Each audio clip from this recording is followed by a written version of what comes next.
গত 5ই আগস্ট গণ অভ্যুত্থানের মাধ্যমে সরকার পরিবর্তনের পর থেকে কিছু মহল আমাদের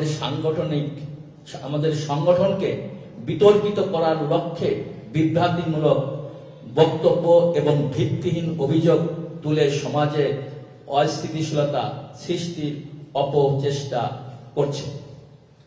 বিশেষত চট্টগ্রামের বিশিষ্ট আইনজীবী সাইফুল ইসলাম আলিফের মর্মান্তিক মৃত্যুর পর যে অপপ্রচেষ্টা চরমে পৌঁছেছে। চট্টগ্রাম পৌর ভবনের সামনে সংঘটিত অনাকাঙ্ক্ষিত ঘটনাকে কেন্দ্র করে ইসকন বাংলাদেশকে অন্যায়ভাবে দায়ী করার অপচেষ্টা চলছে। আমরা স্পষ্টভাবে জানাতে চাই যে এ ধরনের ন্যাক্কারজনক ঘটনা এবং চলমান আন্দোলনের সঙ্গে ইসকন বাংলাদেশের কোনো ধরনের সম্পৃক্ততা নেই। এই মিথ্যাচার এখন এমন পর্যায়ে পৌঁছেছে যে সড়ক দুর্ঘটনার মতো বিষয়গুলোকে ইসকনের চক্রান্ত বলে চালিয়ে দেওয়া হচ্ছে।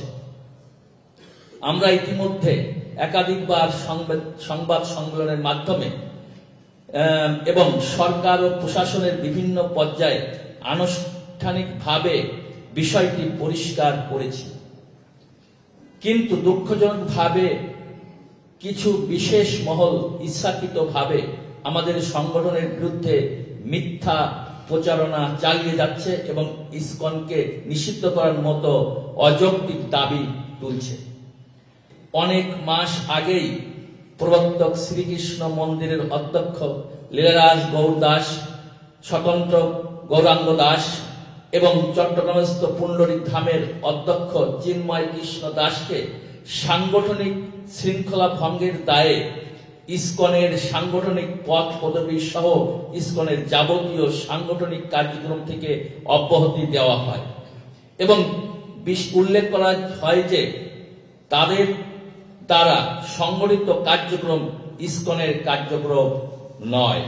এছাড়াও গত 3রা অক্টোবর 2024 ইংরাজি তারিখে অফিসিয়াল বিবৃতির মাধ্যমে জানানো হয় যে চিন্ময় কৃষ্ণ দাস, চন্দন কুমার ধর ইসকন বাংলাদেশের মুখপাত্র নন, তাই তার বক্তব্য সম্পূর্ণ তার ব্যক্তিগত। অতএব লীলারাজ গৌর দাস, স্বতন্ত্র গৌর দাস ও চিন্ময় কৃষ্ণ দাসের বক্তব্য এবং কৃতকর্মের জন্য ইসকন বাংলাদেশ কোনোভাবেই দায়ী নয়।